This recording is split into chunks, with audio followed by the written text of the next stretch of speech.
નમસ્કાર મિત્રો, સ્વાગત છે તમારું એચએનજીયુ સ્ટડી પોઈન્ટ યુટ્યુબ ચેનલના એક નવા વિડીયોમાં. મિત્રો, આ વર્ષથી 4 વર્ષની કોલેજ છે એ શરૂ થવાની છે. તો આજના આ વિડીયોની અંદર આપણે 4 વર્ષના ગ્રેજ્યુએશન વિશેની સંપૂર્ણ માહિતી જોવાના છે અને તમારે કોલેજનું ચોથું વર્ષ કરવું ફરજિયાત છે કે મરજિયાત એના વિશેની ચર્ચા પણ આપણે આજના આ વિડીયોની અંદર કરવાના છે.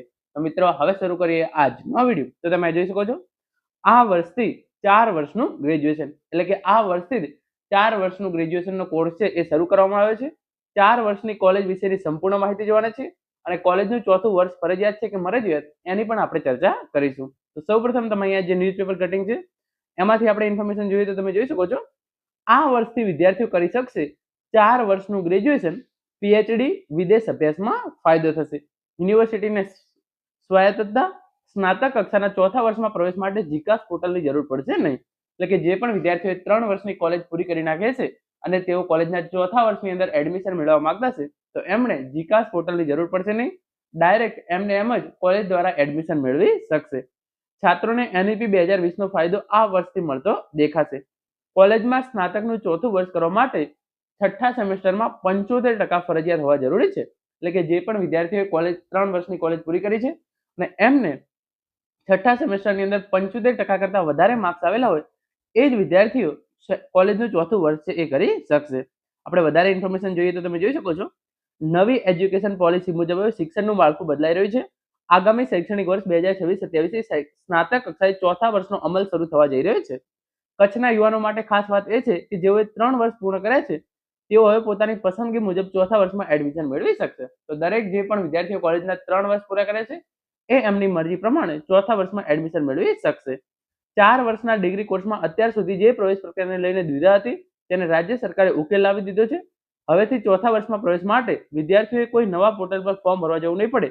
યુનિવર્સિટી નક્કી કરશે કે તમને પ્રવેશ કેવી રીતે આપવો. જો તમે 3 વર્ષ પૂરા કર્યા છે અને ચોથા વર્ષમાં ઓનર્સ કે રિસર્ચ કરવા માંગો છો તો તેને નવું એડમિશન ગણવામાં આવશે નહીં.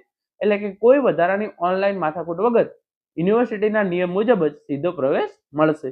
તો તમારે એડમિશન લેવું હોય તો તમારે કોઈ પણ પ્રકારની ચિંતા કરવાની જરૂર છે નહીં. યુનિવર્સિટી હવે પોતે જ નક્કી કરશે કે કઈ કોલેજને ચોથું વર્ષ શરૂ કરવાની મંજૂરી આપવી. આ માટે યુનિવર્સિટીની ટીમ કોલેજની મુલાકાત લેશે. ખાનગી અને સરકારી કોલેજોએ જો ચોથા વર્ષનો અભ્યાસક્રમ શરૂ કરવો હશે તો તેમણે નક્કી કરેલા શૈક્ષણિક સ્ટાન્ડર્ડ પૂરા કરવા પડશે અને અનુભવી પ્રોફેસરોની નિમણૂક બતાવવા સાથે રિસર્ચ માટે જરૂરી ઇન્ફ્રાસ્ટ્રક્ચરની સુવિધા આપવી પડશે. નિયમ પ્રમાણે સરકારી અને ગ્રાન્ટેડ કોલેજોએ ચોથા વર્ષની પરવાનગી આપવામાં આવશે તેમ જાણવા મળ્યું છે. અલબત્ત અત્યાર સુધી કેટલીક કોલેજોને આપેલી છે એની પણ ઇન્ફોર્મેશન આપવામાં આવેલી છે. તો ચોથા વર્ષની અંદર તમારે જે છે એ કોલેજ કરવી હોય તો એના માટે તમે જે કોલેજની અંદર અત્યાર સુધી 3 વર્ષ અભ્યાસ કર્યા છે એને ચોથું વર્ષ કરવાની યુનિવર્સિટી દ્વારા મંજૂરી આપવામાં આવેલી છે કે નહીં પહેલા એ ચકાસવામાં આવશે. અને જો એને ચોથું વર્ષ કરાવવાની મંજૂરી આપવામાં આવેલી હોય તો તમે ત્યાં જે છે એ ફોર્મ ભરી શકો છો. કઈ રીતે એડમિશન મળશે તમે અહીંયા જોઈ શકો છો, કોલેજમાં સ્નાતકનું ચોથું વર્ષ કરવા માટે છઠ્ઠા સેમેસ્ટરમાં 75% આવવા ફરજિયાત છે. પ્રવેશ લાયકાત, મુખ્ય જરૂરિયાત અને ભવિષ્ય 1 થી 6 સેમેસ્ટર ક્લિયર હોવા જોઈએ. કોલેજ યુનિવર્સિટીની પરવાનગી અને 1 વર્ષનું પીજી કરવું પડશે. તો ઓનર્સ માટે તમે જોઈ શકો છો, એટલે કે તમે ચોથું વર્ષ કરશો તો ઓનર્સ ગણાશે. તો એની અંદર તમે 1 થી 6 સેમેસ્ટરની અંદર તમારે એક પણ એટી કેટી ના હોવી જોઈએ. છઠ્ઠા સેમેસ્ટરની અંદર 75% આવવા ફરજિયાત છે. કોલેજને એટલે કે તમે જે કોલેજની અંદર આ ડિગ્રી મેળવવા માંગો છો ચોથા સેમેસ્ટરની એને યુનિવર્સિટીની પરવાનગી હોવી જોઈએ. અને તમારે જો પછી પોસ્ટ ગ્રેજ્યુએશન કરવું હોય તો એ તમારા માટે માત્ર 1 વર્ષનું જ થઈ જશે. પછી 1 થી 6 સેમેસ્ટરમાં 75% કે તેથી વધુ. તો તમે ઓનર્સ વિથ રિસર્ચ કરવા માંગતા હોય તો તમારે 1 થી 6 સેમેસ્ટરની અંદર 75% કે તેથી વધુ. સંસ્થામાં જે તે વિષયના 2 રિસર્ચ ગાઈડ ફરજિયાત. ડાયરેક્ટ પીએચડીમાં પ્રવેશ મેળવી શકાશે. પીજીની ડિગ્રી મેળવવી હોય તો 1 વર્ષનો કોર્સ થઈ શકશે. તો તમે જે ચોથું વર્ષ છે એની અંદર એકલા ઓનર્સ સાથે કરી શકો છો અને જો તમે ઓનર્સ વિથ રિસર્ચ કરો છો તો તમને ડાયરેક્ટ પીએચડી ની અંદર એડમિશન મળી જશે અને તમારે પોસ્ટ ગ્રેજ્યુએશન કરવું હોય તો એ માત્ર 1 વર્ષનું જ રહેશે. અભ્યાસ માટે વિદેશ જનારા વિદ્યાર્થીઓ માટે 16 વર્ષના શિક્ષણની શરત પૂરી થશે. સૌથી મોટો ફાયદો એ છે કે ચોથા વર્ષનો સિલેબસ અને પોસ્ટ ગ્રેજ્યુએશનના પહેલા વર્ષનો સિલેબસ સમાન રાખી શકાશે. જે વિદ્યાર્થીઓ 4 વર્ષની ઓનર્સ ડિગ્રી લેશે તેમને માસ્ટરમાં સીધો ફાયદો થશે અને વિદેશ જનારા વિદ્યાર્થીઓ માટે પણ 16 વર્ષના શિક્ષણની શરત આસાનીથી પૂરી થશે. મહત્વનું છે કે નવી એજ્યુકેશન પોલિસી 2020ના વિદ્યાર્થીઓને આ યોજનાનો લાભ મળશે. ટૂંકમાં તમારું કેરિયર તમે સમજી શકો છો. ઓપ્શન એ તમારા જોડે છે, તમે 3 વર્ષનું ગ્રેજ્યુએશન કરો અને 2 વર્ષનું માસ્ટર કરો. અત્યારે જે પ્રમાણે ચાલે છે એ પ્રમાણે એટલે કે તમે 3 વર્ષની કોલેજ કરો અને 2 વર્ષની અંદર તમે જે છે એ પોસ્ટ ગ્રેજ્યુએશન કરો. આ જૂની પદ્ધતિ ચાલે છે એ છે. ઓપ્શન બી તમારા જોડે છે, તમે 4 વર્ષનું ગ્રેજ્યુએશન કરો અને 1 વર્ષનો માસ્ટર કોર્સ કરો. અને ઓપ્શન સી છે, તમે 4 વર્ષનું ગ્રેજ્યુએશન કરો રિસર્ચ સાથે અને તમે ડાયરેક્ટ સીધું પીએચડી કરી શકો છો. તો તમારે બીજું માસ્ટર વચ્ચે કરવાની જરૂર પડશે નહીં. તમે 4 વર્ષનું ગ્રેજ્યુએશન પ્લસ 1 વર્ષનું પોસ્ટ ગ્રેજ્યુએશન કોર્સ છે એ કરી શકો છો, અથવા તો તમે 4 વર્ષનું ગ્રેજ્યુએશન અને ડાયરેક્ટ પીએચડી છે એ પણ કરી શકો છો. વિદ્યાર્થીઓને મૂંઝવતા પ્રશ્નો અને એના જવાબો જોઈ લઈએ. તો પહેલો પ્રશ્ન, શું ચોથું વર્ષ ફરજિયાત છે? ના, ચોથું વર્ષ ફરજિયાત નથી.